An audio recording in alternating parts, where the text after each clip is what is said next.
నా కృపానికి చాలును, నా శక్తి నీకిచ్చదన్. నా కృపానికి చాలును, నా శక్తి నీకిచ్చదన్.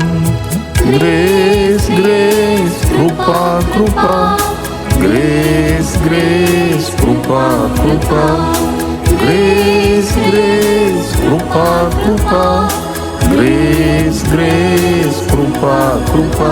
నా కృపానికి చాలును, నా శక్తి నీకిచ్చదన్. నా కృపానికి చాలును, నా శక్తి నీకిచ్చదన్. ఈ దినము మీకు వచ్చుచున్న మాట ఏమిటి అంటే, గొప్ప ప్రవక్త మోషేతో దేవుడు ఏమంటున్నాడంటే, నేను నీ నోటికి తోడై ఉండి ఏమి పలుకాలనో నేను నీకు నేర్పిస్తా. నీ నోటికి నేను తోడై ఉంటాను, నోటికి నోరుగా ఉంటాను. అంటే నోరు అనేది చాలా ఇంపార్టెంట్ అని చెప్పాను, నోరు. కాబట్టి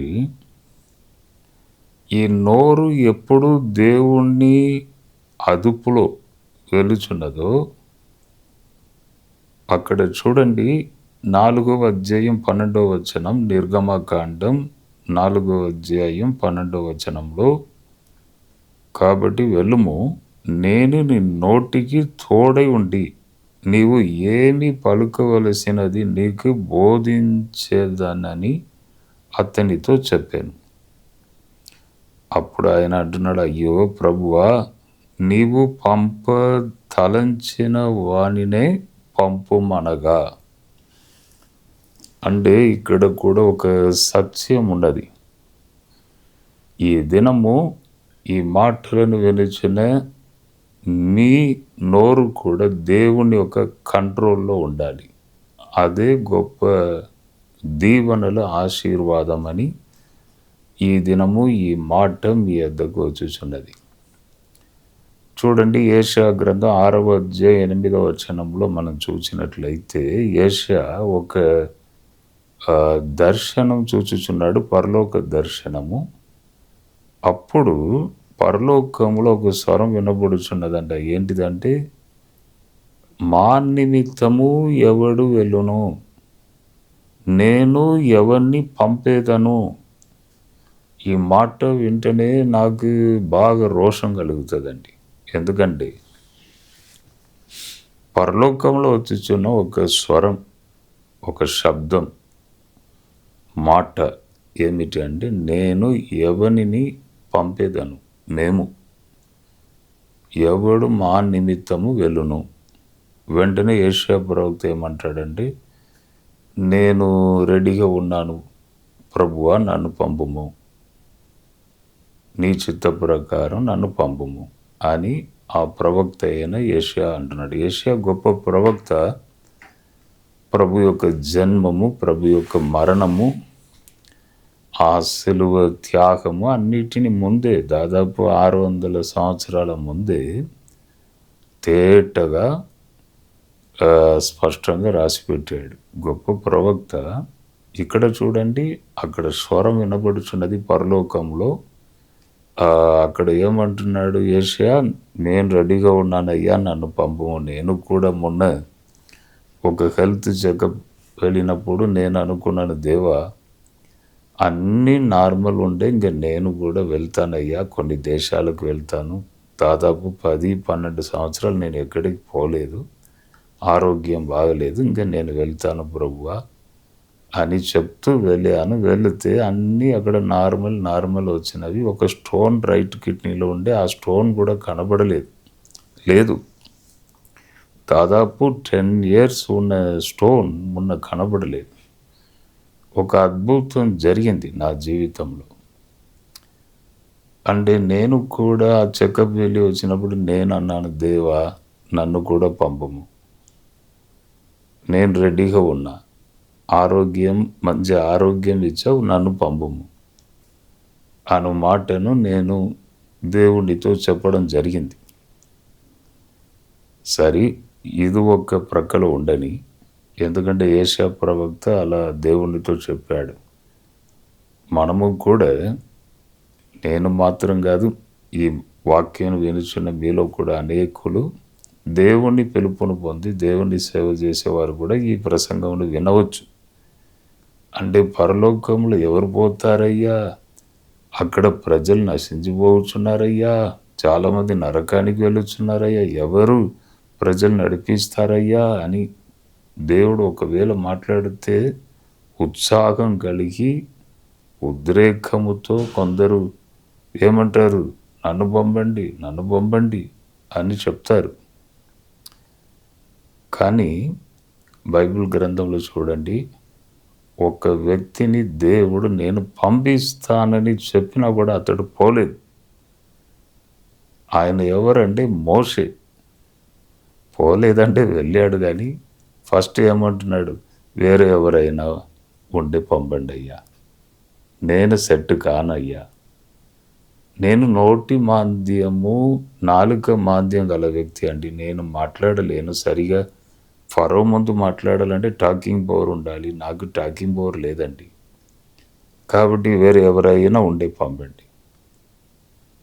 ఇది వ్యత్యాసంగా ఉండదు చూడండి. అక్కడ యేషయా, అక్కడ వ్యత్యాసం. యేషయా అంటున్నాడు మొత్తం సరెండర్, నన్ను పంపండి అంటున్నాడు. ఇక్కడ అంత గొప్ప దేవుడు ఆయనతో మాట్లాడి, నేను నిన్ను ఫరో యుద్ధకు పంపబోచున్నానంటే వద్దయ్యా, వేరే ఎవరైనా ఉండే చూడయ్యా. అప్పుడు దేవునికి కొద్దిగా కోపం వచ్చేసింది. ఏంటిదయ్యా ఇది, సర్వమును సృష్టించిన దేవుడు నేను, నీవు జన్మం నుండి నిన్ను చక్కగా కాపాడి తీసుకొచ్చాను, ఒక పెట్టెలో పెట్టి నీటిలో అక్కడ వెళ్ళి నిన్ను పెడితే, నేను కరెక్ట్గా ఫరో కుమార్తెని ఆ టైంలో నేను తీసుకొచ్చి కరెక్ట్గా నిన్ను కాపాడి భవనములు నిన్ను పెంచి పెద్దగా చేసి ఇప్పుడు పోమని చెప్తే, నేను పోనయ్యా, నేను మాట్లాడలేనయ్యా, వేరే ఎవరైనా ఉండే పంపండి అయ్యా అంటే ఏంటిదయ్యా అది? అప్పుడు ప్రభుకు కొద్దిగా కోపం వచ్చేసింది. ఏంటిదే ఈ వ్యక్తి, నేను నోటికి నోరుగా ఉంటాను, తోడుగా ఉంటానంటే ఈ ధన్యత ఎవరికైనా దొరుకుతుందా? దేవుడు ఎవరితోనైనా ఇలా మాట్లాడాడా? లేదు. ఎంత గొప్ప ధన్యత దొరికినా కూడా వేరే ఎవరైనా ఉంటే పంపండి అయ్యా, ఏంటిదయ్యా అది? కోపం వచ్చి ఏమంటున్నాడంటే, లేవి కుటుంబంలో అహరోను నిన్ను కలవాలని వచ్చుచున్నాడు. ఆయన మంచి టాకింగ్ పవర్ గల వ్యక్తి, పోయి అతనితో మాట్లాడు, నీ నోటికి అతని నోటికి నేను తోడై ఉంటాను, పో. మళ్ళీ వెంటనే దేవుడు ఏమంటాడంటే, ఆయనే నీకు నోరుగా ఉంటాడు, ఇంకా పో అంటాడు. అంటే ఒక గొప్ప ధన్యతను పోగొట్టుకున్నట్టే. నేను నీ నోటికి నోరుగా ఉండి నేను మాట్లాడుతానంటే ఆ కృపను పోగొట్టుకున్నట్టే ఆ టైంలో. ఎందుకంటే వేరెవరైనా ఉండి పంపండి అనే మాటకు దేవునికి కోపం వచ్చేసింది. మనలో కూడా ఒక్కొక్కసారి ప్రభు ఏదైనా మనతో మాట్లాడితే మనం కూడా నెగ్లెక్ట్ చేస్తాం. నెగ్లెక్ట్ అంటే నేను ఇంకా పోలేనయ్యా. చూడండి ఎంతో గొప్ప ధన్యత. సర్వశక్తి గల దేవుడు ఒక వ్యక్తిని పంపిస్తున్నాడంటే అది సాధారణ విషయమా? నెగ్లెక్ట్ చేసి కూడా కొన్ని ఛాన్సెస్ని పోగొట్టుకుంటాము, కృపను పోగొట్టుకుంటాం. నన్ను కూడా కలిపి చెప్తున్నా, సేవ అనుభవంలో నాకు కూడా కొన్ని ఎక్స్పీరియన్స్ ఉన్నవి. అంటే కొన్ని విషయాల్లో నేను నిర్ణయం చేసుకొని ఓడిపోయిన దినాలు ఉన్నవి. నేను ఏదైనా నిర్ణయం చేసుకొని కృపను పోగొట్టుకున్న టైం కూడా ఉన్నది నా సర్వీసులో. అందుకే చెప్తున్నాను. కాబట్టి మీలో కూడా ఎవరైనా కొద్దిగా నెగ్లెక్ట్ చేసి నేను పోలేనయ్యా, ఇంక ఎవరైనా ఉంటే పంపండి, ఎప్పుడు కూడా ఆ మాటను మనము చెప్పవద్దు. తర్వాత ఏమంటున్నాడు మోషే, నేను వెళితే ప్రజలు వింటారయ్యా, నేను వెళ్ళంగానే ఎవరు పంపించారు నిన్ను అని అడుగుతారు. ఆ దేవుని పేరేమిటి అని అడుగుతారు. ఎవరయ్యా, ఆ పేరు చెప్పయ్యా, తప్పకుండా అడుగుతారు. నేను ఏం చెప్పాలి? గురుడ్డిగా వెళ్ళి అక్కడ నిలబడాలనా? నేను ఏం చెప్పాలి? నీవు పంపించావని నేను అక్కడ ఎలా ప్రూఫ్ చేయాలి? అప్పుడు దేవుడు అంటాడు, నీ చేతిలో ఏమున్నది? కర్ర. కర్రను పడవి పాముగా మారును, మళ్ళీ తోకను పట్టుకో మళ్ళీ కర్రగా మారు. ఈ సూచక క్రియను ఒకసారి వారికి చూపించు. తరువాత నీ చెయ్యిను రొమ్మున పెట్టుకో, బయటికి తీ. కుష్టు వ్యాధి అంటే తెల్లగా హీనము వలె కనబడను. మళ్ళీ ఒకసారి నీ చెయ్యిను రొమ్మున పెట్టుకొని మళ్ళీ తీ. మిగిలిన శరీరం వల్లే, మామూలు శరీరం వల్లే ఈ చెయ్యి కూడా కనబడను. ఇది సెకండ్ సూచక క్రియ. ఫస్ట్ సూచక క్రియ, నీవు పామును తోకను పట్టుకుంటే కర్రగా మారను, కర్రను పడవేస్తే పాముగా మారను. ఈ రెండు సూచక క్రియలను కూడా ఒకవేళ వారు నమ్మకపోతే మళ్ళీ నీవు ఏం చేయాలంటే ఏటి నీళ్లను తీసి నేల మీద పోయి అది రక్తం మగును. ఈ మూడు చూపిస్తే అప్పుడు నేను నిన్ను పంపించాను. అబ్రహాము, ఇసాకు, యాకోబు యొక్క దేవుడు నిన్ను పంపించాడని వారు అర్థం చేసుకుంటారు. కాబట్టి వెళ్ళు, ఈ సూచక క్రియలను చేయము, పో. అప్పుడు వారు నిన్ను నమ్ముతారు. నా పేరు అడిగితే అబ్రహాం దేవుడు, ఇసాకు దేవుడు, యాకోబు దేవుడు అని చెప్పు. ఇంకా నా పేరు ఏమిటి తెలుసా? I am that I am. నేను ఉన్నవాడను, అనువాడను. నేను ఎప్పుడును ఏకరీతిగా ఉంటాను. నాలో ఎటువంటి మార్పు లేదు. నేను ఉన్నవాడను, అనువాడను. ఐఆమ్ దట్ ఐఆమ్ అని చెప్పు అని దేవుడు చక్కగా మాట్లాడి మోషేను పంపించాడు. ఇక్కడ ఒకటి నేను మొన్న నాలో ఆలోచించుకొని నాలో నేను నవ్వానండి. ఏంటిదంటే, ఫస్ట్ టీవీలో నేను ప్రేర్ చేసినప్పుడు చాలామంది ఇలా క్రింద పడిపోవడం ఇదన్నీ అప్పుడు టీవీలో ఫస్ట్ నేను అప్పుడు అయ్యండే మన స్టేట్లో సువార్త చాలా తక్కువ ఆ టైంలో. అంటే ప్రజలకు ప్రేర్ చేయగానే ప్రజలు కింద పడిపోవడం, ఇది అప్పుడప్పుడు నేను చూపించేది మా టీవీ కార్యక్రమంలో. ఇప్పుడు కూడా చాలామంది అంటారు, సార్ ఈ దైవ శక్తి ప్రజలు ఇలా పడిపోవడం ఫస్ట్ మీరే చేశారు టీవీలో అని అంటారు. ఎక్కడ పోయినా కూడా ఈ సాక్ష్యం చెప్తూ ఉంటారు ప్రజలు. అంటే దాని మీద ఎక్కువ మంది ఇలా మాట్లాడతారు. పెద్ద పెద్ద దైవజనులు కూడా, బాగా అనుభవం కలిగిన వారు కూడా మాట్లాడతారు. ఏం మాట్లాడతారంటే, దేవుడు పడగొట్టుటకు వచ్చాడా, పడిపోయిన వ్యక్తిని లేపుటకు వచ్చాడా? ఏంటిదయ్యా వీళ్ళు? ప్రార్థన చేస్తే కింద పడిపోవచ్చున్నారు. పడగొట్టుటకు రాలేదు, పడిపోయిన వ్యక్తిని తిరిగి లేపాలని వచ్చాడు అని పెద్ద పెద్ద దైవజనులు కూడా మాట్లాడేవారు. నేను చాలా విన్నాను. అంటే మొన్న ఈ భాగం ఈ పోర్షన్ చదివినప్పుడు నాలో కొద్దిగా నేను నవ్వాను. ఏం నవ్వానంటే, మేము వెళ్ళేది ప్రార్థన చేసేది, ప్రార్థన చేయగానే ఇలా ప్రజలు కింద పడిపోయేవారు. అంటే వారికి అక్కడ ఏం జరుగుతున్నదో ఆ తర్వాత.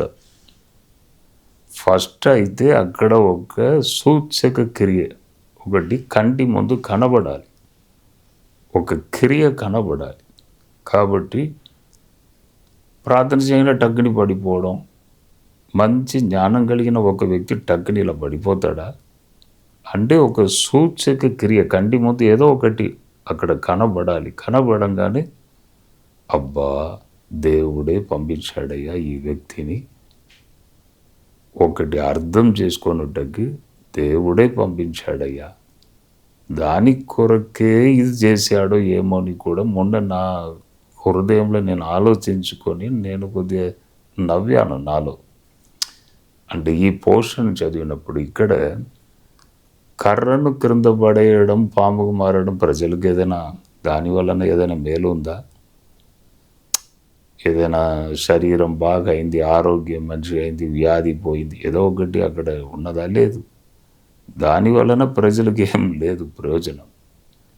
తర్వాత చెయ్యిను పెట్టుకొని బయటికి తీయడం, కుష్ఠరోగం మళ్ళీ పెట్టుకోవడం, బయటికి తీయడం, మామూలుగా మారడం, దీని వలన ప్రజలకు ఏదైనా ఉన్నదా?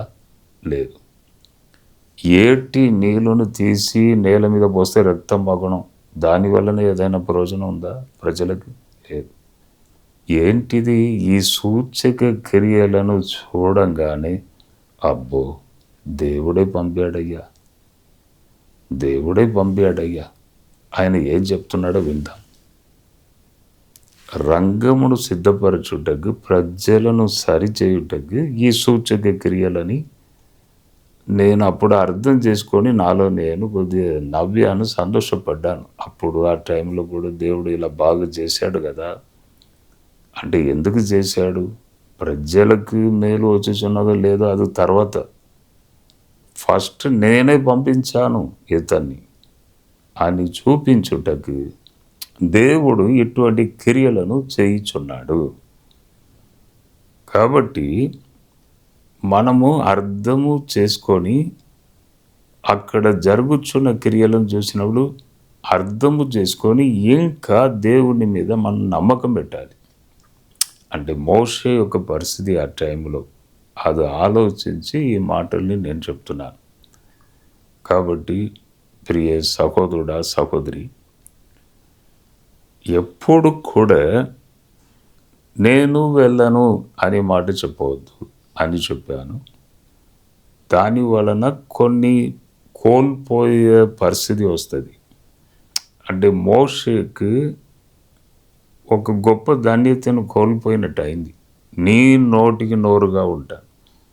తర్వాత దేవుడు అంటున్నాడు, అతడు నీకు నోరుగా ఉంటాడు పో అంటాడు. తరువాత సూచక క్రియలు చేతిలో ఇచ్చి పంపిస్తున్నాడు. ఇప్పుడు వెళ్ళు, అప్పుడు ప్రజలు నిన్ను నమ్ముతారయ్యా, భయపడతారు, దేవుడే పంపించాడని వారు అర్థం చేసుకుంటారు. కాబట్టి మనము కూడా తప్పకుండా దేవుని కృపను పొందాలి. ఏదో సమ్ స్పెషల్ మనలో ఉండాలి, దైవ కార్యం మనలో ఉండాలి, దేవుని కృప ఉండాలి, ఏదో ఒక గ్రేస్ మనలో పనిచేయాలి. నేను కూడా ప్రార్థన చేస్తున్నాను, దేవా వేరే దేశాలకు కూడా నన్ను తీసుకొని వెళ్ళు, కానీ ఇంకా నాకు నూతన కృపను నాకు దయచేయి అని మనము దేవునితో అడిగినప్పుడు తప్పకుండా దేవుడు ఆ గ్రేస్ని ఇస్తాడు. మన ద్వారా అద్భుతమైన కార్యాలను ప్రభు తప్పకుండా చేస్తాడు. కాబట్టి ప్రవచనముగా తీసుకొని పాటించండి, సంతోషపడండి, ప్రభు కొరకు సాక్షిగా నిలబడండి. ప్రార్థన చేద్దామా? ప్రభువా, ఒకసారి నీ వైపు కన్నులెత్తుచున్నాం. ఈ దినము ఈ మాటలను వినిన ప్రతి ఒక్కరిని మీరు చూడండి తండ్రి. ప్రభువా, నీ కృపను మేము పొందుటకు, వాడబడుటకు, ప్రభువా నీ శక్తి మా ద్వారా అక్కడ వెల్లడి చేయబడుటకు కృప దయచేయండి. అడ్డు ఆటంకాలు అన్నిటినీ తొలగించండి తండ్రి. ప్రతి వ్యక్తి మీద మీ హస్తమును పెట్టండి. ప్రభువా, నీ శక్తి పారునుగాక నరములలో, ఎముకలలో. ఇప్పుడే నీ కృపతో నింపండి, నడిపించండి తండ్రి. ఘనత మహిమ నీకే మేము చెల్లిస్తున్నాం. యేసు నామములో అడిగి వేడుకొనుచున్నాను తండ్రి. Amen, amen. ఒక చిన్న అనౌన్స్మెంట్ ఉన్నదండి. ఇప్పుడు 13, 14 2 దినములు స్పెషల్ మీటింగ్ మా గిఫ్ట్ ఆఫ్ జీసస్ ప్రేయర్ టవర్లో వరంగల్లో జరుగుచున్నదండి. ఇప్పుడు 13, 14 శుక్ర పాస్టర్స్, ఎవాంజలిస్ట్, దేవుని సేవ చేయించిన వారికి శుక్రవారం జరుగుతున్నదండి. ఉదయం 10 గంటల నుండి సాయంత్రం 3 గంటల వరకు. తర్వాత 14వ తేదీ రెండవ శనివారం ఉదయం 10 గంటల నుంచి సాయంత్రం 3 గంటల వరకు 2 దినములు కూడా ప్రేమ విందు గలదు. 2 దినములు ఉచిత బస్ వసతి రైల్వే స్టేషన్ నుండి కలదు. గమనించండి, కుటుంబముగా రండి. 13వ తేదీ పాస్టర్స్ రండి, సేవ చేసేవారండి. 14వ తేదీ ప్రజలకు. గమనించి కుటుంబంతో రండి. ప్రభు మీతో ఏం మాట్లాడుతాడో వినండి. తర్వాత ధైర్యమును పొంది, విశ్వాసమును పొంది వెళ్ళినప్పుడు చక్కగా సమాధానముతో వెళ్ళండి. అటువంటి కృపను పొందండి. ఈ 2 దినములు మిస్ చేయకండి. ఫిబ్రవరి 13, 14 మీ అందరినీ మేము ఆహ్వానిస్తున్నాం. ప్రభు మిమ్మల్ని దీవించును గాక. God bless you. God bless you.